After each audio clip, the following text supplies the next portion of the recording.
Okay, we are here talking track with Keinan Briggs. We are here with Bubba Reynolds. He is the modern day strength and conditioning coach. I've known him now for about three years, right? Yeah, I mean, it's a time travel in high school Yeah. athletics. We're about 2 to 3. Yes. So, Bubba, can you please tell us about your background, who you are, and how you got into um, strength and conditioning? Yeah, so my name's Bubba Reynolds. I grew up in Huntington Beach, California. Normal kid growing up by the beach. Just played every sport, and you know, fell in love with it. Fell in love with the process. Was kind of that undersized kid that needed to make up for, and in certain aspects. I was a good football player, but I was never the best athlete. So I always felt that if I can make up for some of that aspect in the weight room, that, it would carry over the field. And in a lot of aspects it did. The more I know now, the less it didn't carry over, so, and we'll kind of touch on that as we kind of move forward. From there, like senior year, I got the injury bug, from my senior year. I hurt my knee, ended up going junior college route, and ended up getting hurt pretty much every year after that, in some kind of severity where it was just like the ebb and flow. And then by the time I finished college late, went JUCO route, took my time, got a double major in kinesiology and recreation from Humboldt State, where I ended up going after junior college at Orange Coast College. As soon as I was done playing football, I ended up playing rugby and deciding to injure myself some more. But, I identified myself as an athlete, and it was in some aspects, looking back at it, that I didn't want to let go of that identity.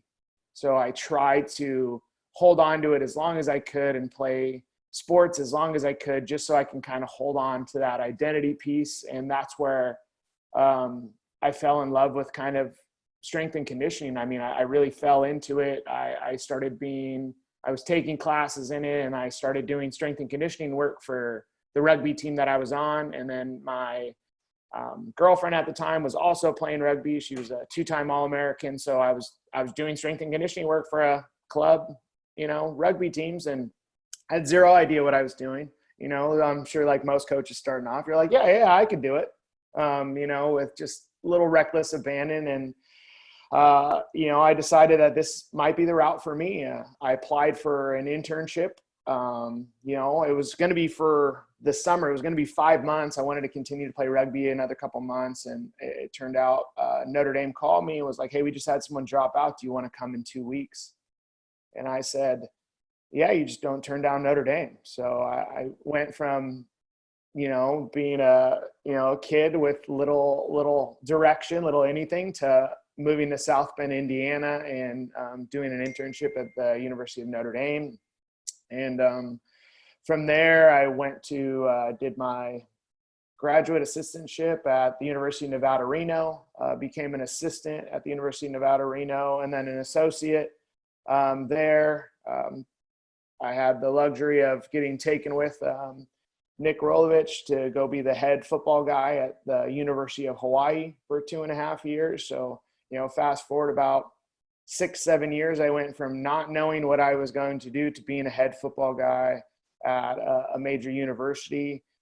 Things didn't work out so well. So, I ended up moving back to Southern California, where I really took a part-time job at Mater Dei to kind of pass some time. And I just fell in love with the community, the coaches, the kids, and really the process at Mater Dei. And I've been there since. And, I have the luxury of working with coaches like you and Coach Martinez, and, the tremendous kids, and the place that we built. Yes, that's like a whole life story book right there. A lot of information there. So within that process, give me an idea of the things that you maybe have thought before when you were an athlete, and then as you started learning how the body works and how athletes train, the mind of the athlete, what things kind of fell off? What things did you kind of pick up mentally?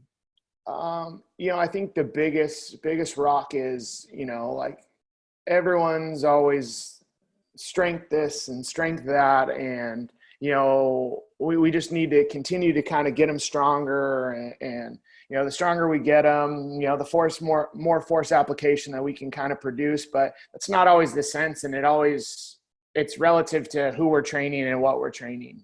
Sometimes there's aspects of the year, where we're kind of building some of these general capacities that, that strength is a key component. And I do firmly believe that it is, like an injury preventative, and being strong is not a bad thing, but there also has to be other modalities that come in along with it. So, for like my career in high school, I was strong.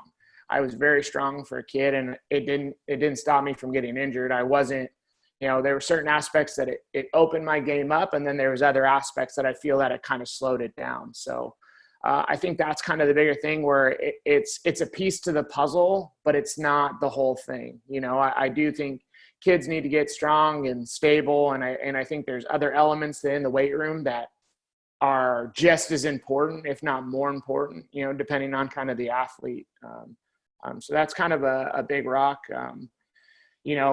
Nutrition, I think people always talk about, calories in, calories out, and, just eat whatever you need to do to put on weight. But that's not necessarily kind of how the body works. The body works in kind of these triads of aspect and hormones. And there's so much more to it than just calories in, calories out, and the substances that we're taking in. Because if we want to, I always kind of compare, and you always make comparisons with kids, to cars, where it's like, hey man, if I bought you a Ferrari, would you put crappy gas in it?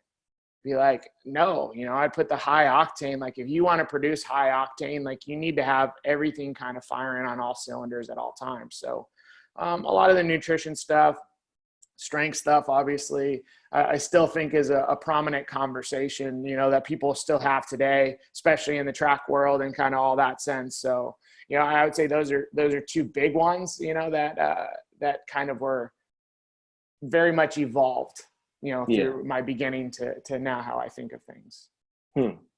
And how would you say the difference is when it comes to training, let's say that 14, 15-year-old freshman versus the 19, 18-year-old freshman in college, the high school freshman versus the college freshman?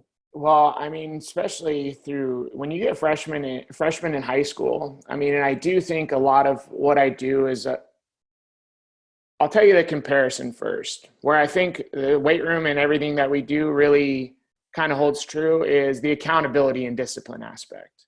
I think how you do anything is how we do everything type of mentality. So it didn't matter if you're an 18, 19-year-old freshman or a 14, 15-year-old freshman in high school. I do think that accountability measure, it doesn't matter. Kids want to be held accountable. They need structure. They need all that aspect. So I do think those are two similars of how I train kids now.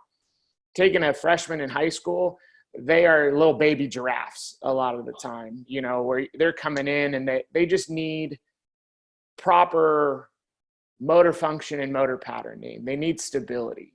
I do think it's a big rock to kind of build some of that strength. But if you're building strength on a bunch of instability, like, you're incorporating just the wrong thing. It's, you got to meet them where they're at, and a lot of kind of the programming and a lot of things that we do where, we have 4 years to develop these kids. Now, college is the same way, but it's a sprint. A lot of those coaches are a little bit more, high school is a little bit more understanding of, the process. I understand that they need to kind of get through these steps, and it's an evolving, emergent process where, these college programs are like, no, they need to do this now. Like, we need to compete now because, they get paid to win. So you get a little bit more pressure from coaches in college where it's a little bit more progressed, where I feel that they could really benefit from a lot of the same things, especially in that initial driver. I do a lot of decently complex things with the high school, even like a senior compared to a freshman, but a lot of it's just, again, building stability, building kind of some of that, building some of that strength, some of that strength speed type of aspect. Cause when I give and the best part is I have a good coach in you that I know that I don't need to touch on running mechanics. I don't need to touch on plyometrics. I don't need to touch on bounding and kind of all that stuff. Like I can just get people strong rather than, you know, like in college where, oh man, you're just trying to mitigate stresses really. It's really hard to have a seamless program in college. Like, you know, track's such a different world where, you know, a lot of the track coaches, you just, as long as you're on the same page with the track coach, you're going to get good aspects. So yeah, I mean, a lot of them can train the same thing. It's obviously a little bit more progressive, but stability, you know, some of that strength speed's kind of where you're really going to get your best bang for your buck on both levels. Let's go! 5 more! 5, 6, 3 more! Come on! Every rep counts. Train stronger, recover faster with Compex Muscle Stim. One thing that I really admired about you as a coach and professional is you understand the difference between, let's say, rugby training for an athlete and then track and field training for an athlete. And can you go through the differences between, yes, they both want to get stronger and faster. However, rugby's strength development and track and field strength development are going to have the same end outcome, but the process of getting there is slightly different. Well, the nice part about track is it's pretty cut and dry. You know, and there's easy, like when you do an assessment in track and you can see it kind of correlate straight to the track. So a lot of, you know, that kind of fundamental aspect of, you know, it's rate of force development, it's power, it's kind of all that stuff. Like the weight room, I promise you will do a good job at transferring to track. Rugby or football, on the other hand, and it's not going to probably correlate as much. You know, running kind of that frontal plane and that kind of aspect, and you know, the stretch shortening cycle and kind of utilizing. Track is a very linear process. You know, where we build some capacities. You know, we kind of drive into this thing and we organize the week so it's pretty fluid and we can kind of have a better understanding of the stressors that are coming in and how we program it. Obviously, you know, you have and I'll kind of break it down into your kind of class 1 exercises where, you know, they're kind of your meat and potatoes, you know, your squat, your deadlift, you know, your ability to kind of get strong. Like you can kind of get that high neural type of output. And then you can kind of have your class B where it's like, you know, your class B's translating more towards track and field, your split squat, your single leg variations, your Olympic movements, you know, things like that where, hey, we hit a lot of these class 1 exercises because they're going to transfer to class 2 exercises. But if you're not doing class 2 and kind of class 3, like they're not going to transfer to running. So I think a lot of people lose that aspect of these class 1 exercises and want to stick with these class 1 the entire time. But you're only doing class 1 because they transfer better to class 2, and then the class 2 is going to transfer over to track. So as we're building kind of this, you know, linear undulating model through the kind of the weeks and through the semesters and things like that, like we need to understand that, you know, long, slow, you know, strength has its place, but it's not going to transfer to running. It's not going to transfer to jumping, you know, and that's kind of a huge element. A lot of, you know, if you train football and rugby, I'm training more cerebral. You know, I know some of my skill positions are going to want to feel poppy. Like, you know, we do more of kind of a track-based program where they're doing a little bit more speed stuff. I know my big guys just want to feel strong, and kind of it's that mental aspect. The carryovers, you know, it's not overwhelmingly standard when it comes to those sports, but like I said, track is like, this is how we're going to train. This is what's going to transfer, you know, compared to I'm going to program more of a feel and type of aspect. Now I do train my skill guys exactly how I train my track guys. So, you know, I would love to say there's more differences, but understanding track and kind of the carryover of what we want is speed and rate of force development, things like that, and what's going to carry over. And I know a lot of kids who are watching this they hear the information and they're like, okay, well, how do I make this simple? What would you say to, you know, a high school athlete that doesn't have the resources, maybe doesn't have a trainer, or doesn't have, you know, the knowledgeable coach around him or her, and they just show up to a gym and want to work out to get better at a sport, what should they be focusing on? Ooh, I think, in a lot of the aspects, I think body weight is going to be the number one thing for you. I think once you start fiddling with weight and doing something wrong and kind of some of these pattern kind of type of stuff, I feel, you know, you're kind of, you're playing with fire a little bit. You know, I think what you see on social media is not always like the opportune technique. And once you kind of like start ingraining something that's like not great, you know, and especially if you're young, I'm going to go back to something easy, like go sprint. Everything, if you ask me, hey, coach, I don't have a gym, I don't have anything, like what should I do right now? You should sprint. We should do mechanics. We should be doing mechanic work and things like that. Like, I know a lot of the research and all that stuff with elite athletes, you know, like a lot of the stuff's not going to dissipate for 20 to 30 days.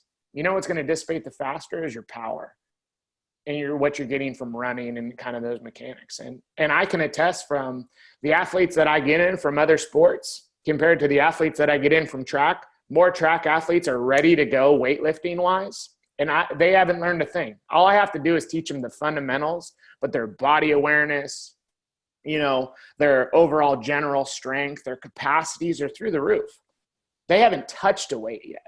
Like when I get them sophomore year, or even, you know, some of the Jared, you know, like freshmen, like he's got decent body awareness, you know. If Jared didn't probably grow 5 inches in the last year, he would probably be pretty good. He's kind of got to go through that process of just being that kind of baby giraffe. But again, you know, it's hammering the fundamentals. You don't need to do anything special. You know, it's tough, you know, checking your ego, you know, when you're that young and you just want to bench a lot and you want to do all that stuff. But, you know, I'll show you a gymnast, you know, like a Sophia Zarconi probably didn't lift a weight, you know, and she's one of the strongest females that I've ever had the part of coaching. And she didn't probably touch a weight till all of a sudden she got with me, but she's doing pull-ups with, you know, 75 pounds on her back. And, you know, you watch her squat and you watch her do all that stuff. That's from a bodyweight gymnast program her entire life. So yeah, I think a bodyweight kind of program where one that's going to keep you real safe and, you know, you kind of have that understanding. And I think there's a lot more room for error in that standpoint. It's like you start throwing the barbell on your back without really you know, understanding quite how to do it.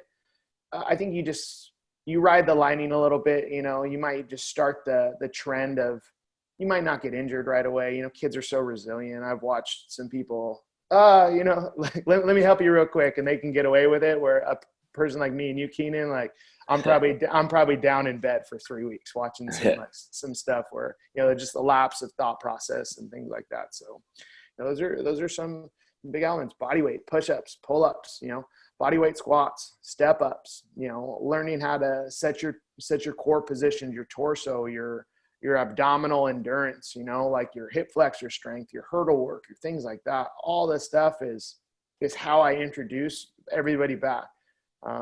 You know, utilizing kind of long duration isometrics, I think, are a huge thing, which kind of helps some muscle firing, you know, helps some stability, and it sucks. I mean, you want to talk about something like, I'll end a lot of my bodyweight workouts that I'm giving athletes now are all long duration isometric, where it's like sit in a split squat for 3 minutes or work up to 3 minutes, where it's like, you want to talk about something challenging, one, that's going to give you stability, two, it's going to give you a lot of like motor unit recruitment, obviously under fatigue. And hopefully we're also getting out of these chronic postures and things like that we have from sitting and doing all that stuff that can kind of help. For athletes who are going to go into sports, you know, strength and conditioning, what are some tips that you would give them, kind of leading them into this new world of sports education? I think just be curious. It's one of those things, you can kind of to follow blindly and do things like that, and that's good, but curiosity and understanding, because the cool part about strength and conditioning, physiology, track and field, like it's you. It's, and I don't want to knock on all these other like English and history and all that stuff. And that's kind of a good thing, but it's like when you start to get to the underlying things of health and performance, like it's you, you're your own, you're like your N of one. Like, you know, you're constantly studying yourself and putting yourself through trials and tribulations and how can I make this better, and to kind of be curious. You know, it's one of those things like, is that's what we're seeking for as coaches, is for you to have a conversation. You know, it's fun to have like that conversation with the athlete but most of the time, most of their career, you're telling them exactly what to do. And that moment where they start to have a conversation with you and to kind of give you that feedback is so important, and such like an understanding kind of process. So again, trying to understand, you know, like what we're doing and why we're doing it. You know, are we doing this circuit, you know, for a work capacity region? Are we doing kind of some of that? Are we building strength? Like I guess everything really comes down to intent and purpose. If we're doing drills, or whether we're in the weight room or out on the track, like intent and purpose is everything that we're about. Like if we're going to be out there, be out there. If we're going to do a drill, like the drill doesn't provide context and doesn't transfer unless you're doing something at 100%. You know, if techniques, you know, if your tempo runs are crap, like there's no way it's going to transfer to what we're doing on the track or in jumping. You know, it's like some of these base drills are the most important thing. So again, whether we're squatting, whether we're deadlifting, whether we're cleaning, whether we're doing anything, of having the intent and purpose, and also just being present. Like we're not off doing something else. Like when we're here, be here. Whatever's going on outside, you know, like be here right now. This is the most important thing that you're doing. And I tell kids, like, that's what life's all about. Hey, when you're in class, when you're sitting in history class, like that's the most important thing, you know, that you're doing. And whatever you decide to do in life, like do it to the best of your ability. And I think that's kind of the best advice I can give to anybody. If you're going to choose to do something, you know, learn, you know, get a little bit more information and do it to the best of your ability. You know, don't look at, oh, that looks cool on, you know, on Twitter or Instagram. Like, I'm going to do that. Like, okay, well, let's try to get a little bit more underlying. Why would you do something like that? And I think that's the same thing goes for coaches too. Like, well, why would you put that drill in? What are you getting out of that drill? Are we just fluffing? Because what we don't have as coaches is a plethora of time. So we've learned to, you know, addition through subtraction, you know, like what do we do and what do we do well? So I think that would probably be the number one thing I would say. You know, be curious, research, understand kind of all that stuff, because, you know, like you're gonna, like weightlifting, running, all that stuff is a skill, and it's a skill we're hopefully going to use for a long time. I know me and you are still running, weightlifting. You know, I'm going through my whole running thing. I've obviously been like talking to Keinan about, you know, bounding progressions and kind of things of that. You know, how do I teach it better? How do I do it better? Because it helps me, you know, provide context so I can teach it to other people. So, you know, that's kind of the huge element of all of it. Yes, I think that's a whole lot of information, a lot of good stuff, and a lot of good points that you brought up that I think will help activate some thought process between the listeners and getting them to kind of explore. I think that's a huge piece is, yes, there's something there, but why? What is it doing? When does this drill or exercise, when is it useful? When is it not? This and that. So that's great information. Awesome. Well, Coach, it was great talking to you. It's always great talking to you. Always good conversations. Absolutely. And I wish you continued health and happiness. And we'll be talking to you soon. Right. I hope sooner before later, Keinan. I hope we're back at it sooner before later, my man. Yes. All right, Coach. Great talking to you, and I'll be talking to you soon. All right. Thanks for having me, Keinan. Appreciate you. Thank you. Take care.